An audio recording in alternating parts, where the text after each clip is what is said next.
Hey everybody, it's Mike Fab, and we're continuing work on the Phoenix. Of course, what else are we gonna do? What's Bob doing? Bob's peeing in the shop. He knows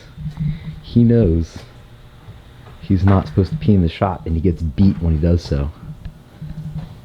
Bob, why'd you pee in the shop? Huh? Bob, are you supposed to pee in the shop?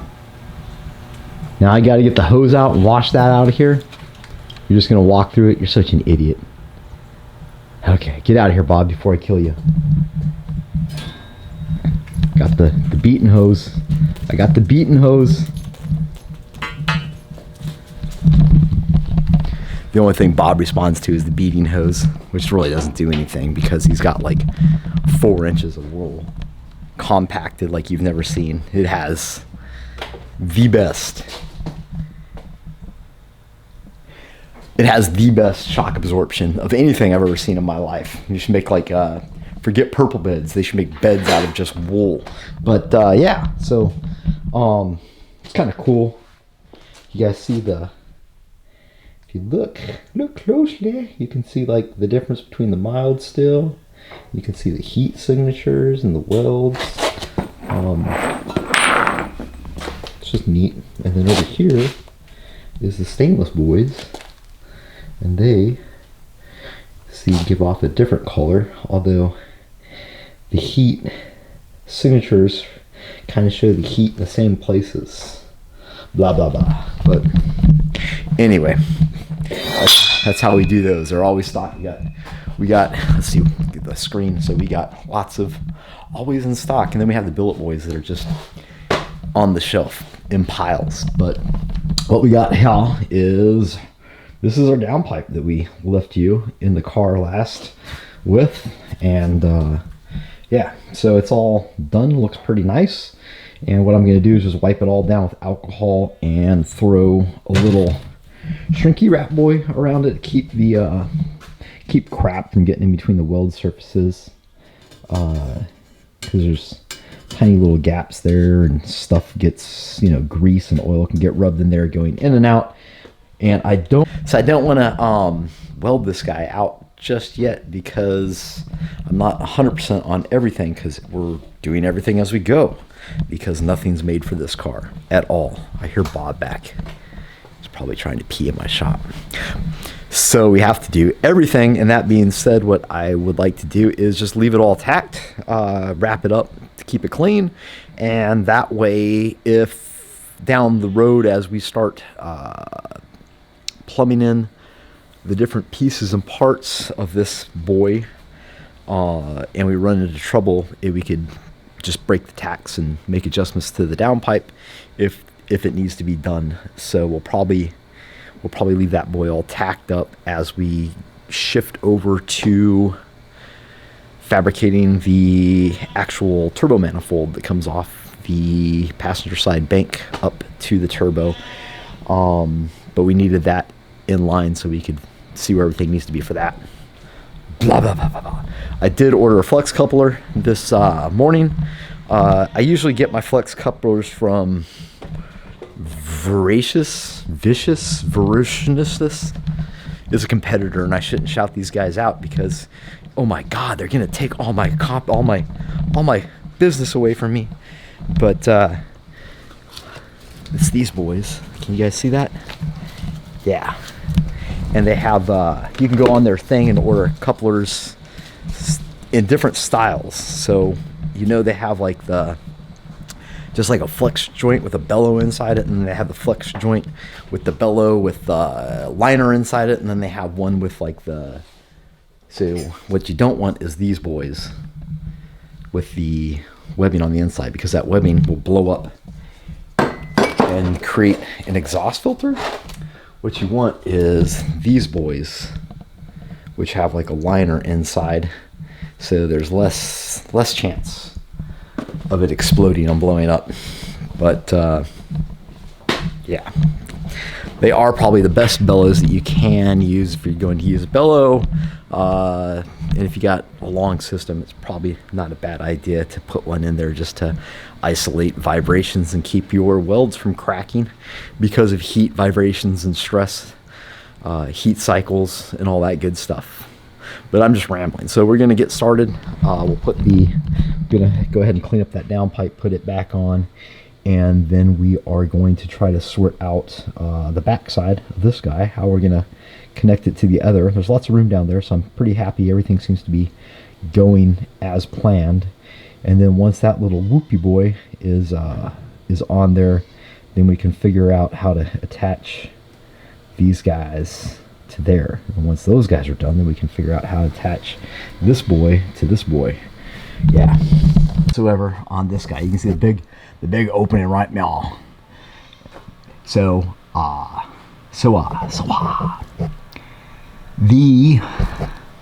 it's just a short turn, so we just come straight out and then go up. So from, let's see, here we'll kind of forward, and then we'll kind of go up. We'll go over and bloop from there to the turbo, to the red little square that you see right there.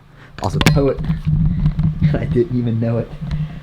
What we've mostly been working on is this guy back now, so you can see. Oh yeah, Mike, I see what you did there. So we got this guy coming off the manifold down, and I was able to kind of keep away from the starter, which I'm really happy about. It's kind of over by the little gear head thing, but it's away from the motors, which is the important piece. You can see where it's pretty close to the transmission right in here, but I can slice this ear off and it's not actually touching. It's actually pretty rigid.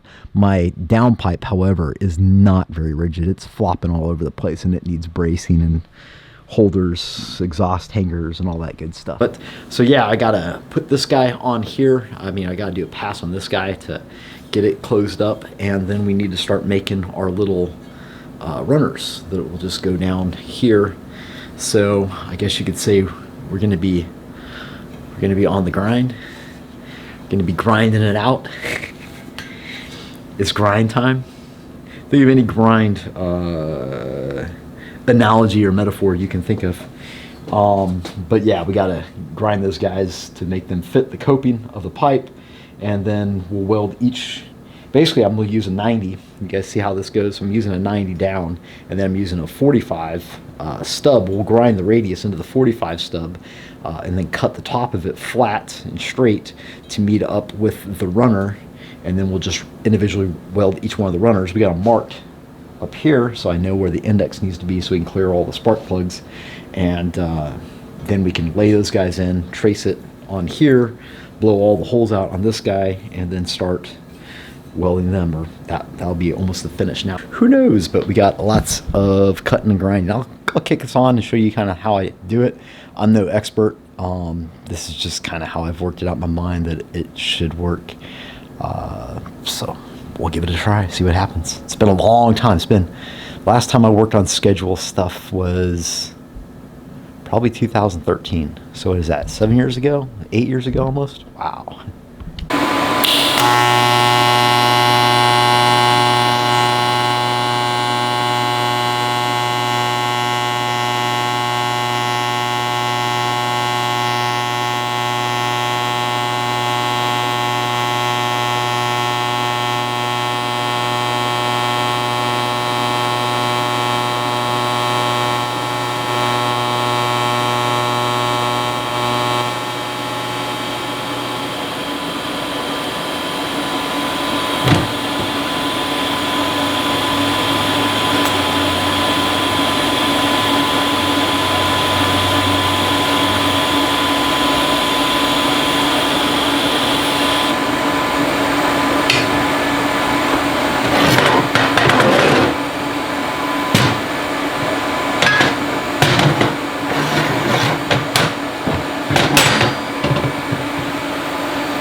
So you guys saw that.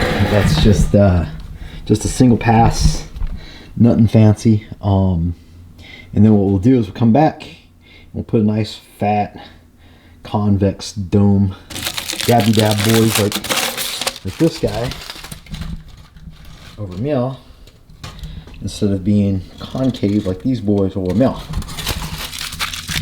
And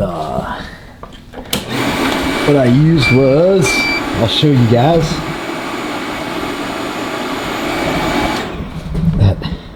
So 130 amps, pulse frequency is 120, pulse duration is 50. And then the background current is 20. So background percentage 20, half on, half off, and 120 pulse per second at 130 amps. I went a bit fast on that one. It didn't penetrate as much as I would have liked to have it done. The other one I did was perfect, but that's the problem with waiting 2 weeks in between following up on something like that. I probably should have. I did write slow. I wrote down the settings. I put slow, but I should have put really slow. But it's good enough. It's really gonna have a nice bite in there. Once we cap it, it'll be fine. But I'm rambling, and I'm just gonna cut all that out anyway. I'm not gonna tell you guys.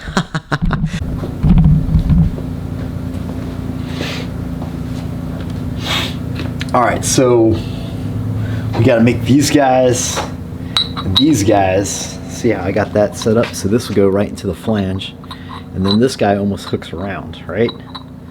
So that brings us out and into this, and we'll kind of sweep it forward. You'll see we marked the tops. There's a little, of course you can't see it. You can. There's a little black mark there, and what that does is corresponds with the mark. Put our flange right there, all the way across the top, so that way we can go back and reorient it. So how do you do this? I have no freaking clue, but we are gonna nug through it one way or another. So first thing I'm gonna do is get these guys so they're flat and working in conjunction with each other, and then we're just gonna make a mark so we can use that as a reference.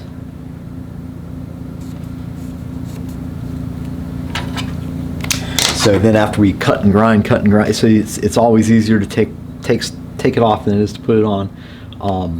We're gonna need to come back and check on it. And this way, when we put the little mark boys, you see them there, then we can line it up, and then we know every time we're going back to the same spot, so we're not fighting ourselves as we're going along, because that's really easy to do if you're not paying attention. You get stuff misorientated and you end up shaving off too much stuff, and then it all ends up to be garbage. This is nice and warm. Oop, it's a little too warm right there. All right, the rest of this is kind of nice because it's cold. You see I got my sloppy beanie on. It's my favorite hat. So I put this guy here, orientate it here, and then I'm going to kind of guesstimate. We're going to come down here. What I did is I tried to mark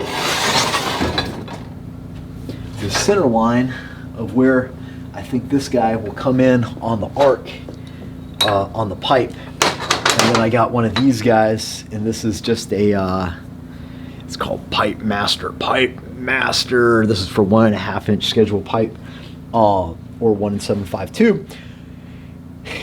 And I've seen guys make these out of spaghetti noodles, you know, or filler wire or whatever else. They're relatively, these guys are expensive. But they're made in the USA.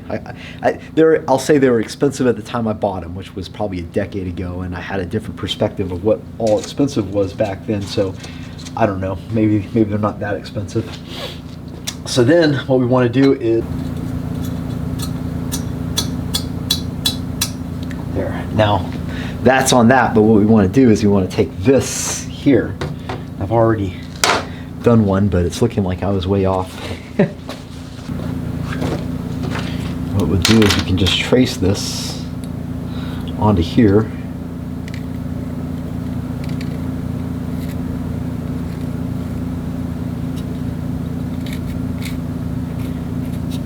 Uh-oh, just Latin all over the place, Mike.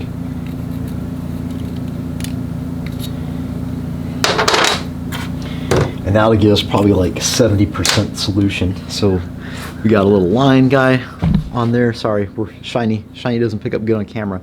A little line guy on that side. And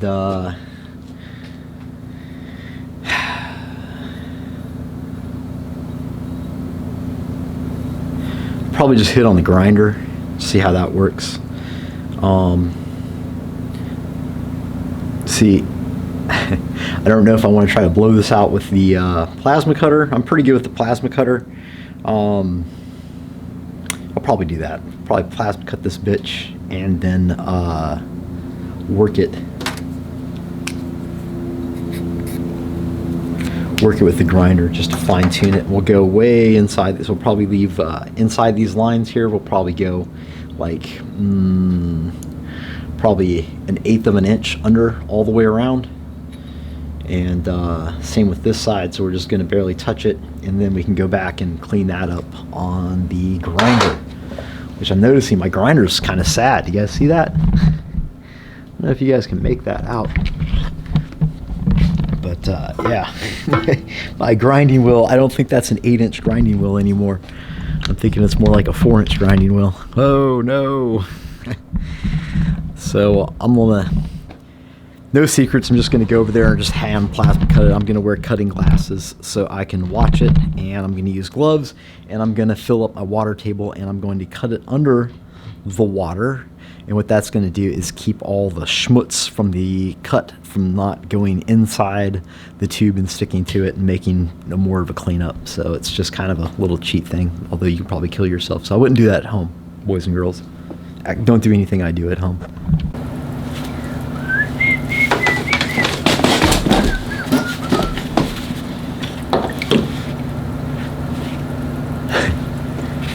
Simone.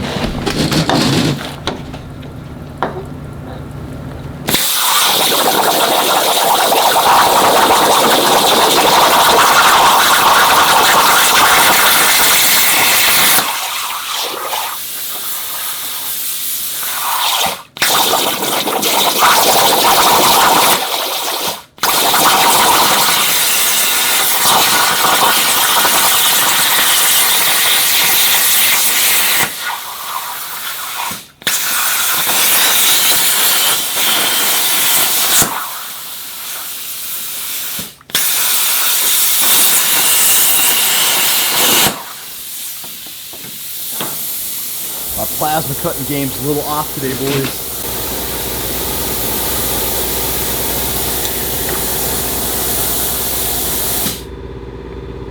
Ugly.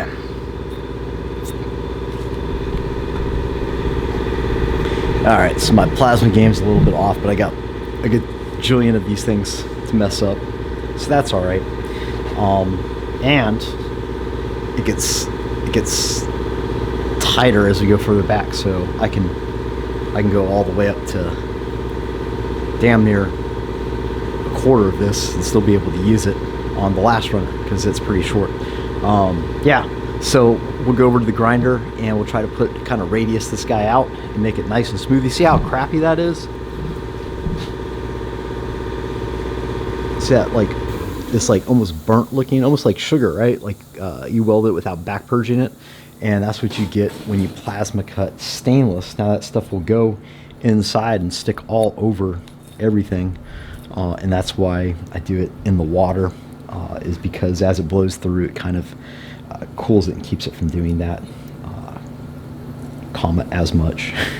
So we'll go and get this ground up and smoothed out and see what we got. Okay, so this is going to be a multi-video kind of thing because it was actually very time-consuming to do all this, and I didn't want to just break it up and be like, bam, you know, here's the start, bam, here's the finished product. My thoughts being that if you're at home trying to kind of do something like this, then at least this can be some sort of a reference for you, even though it's not like step by step or whatever, but you can kind of see pieces of the process and how I fumbled and stumbled through it, or things that I did with the highest degree of expertise, whatever judgments be made.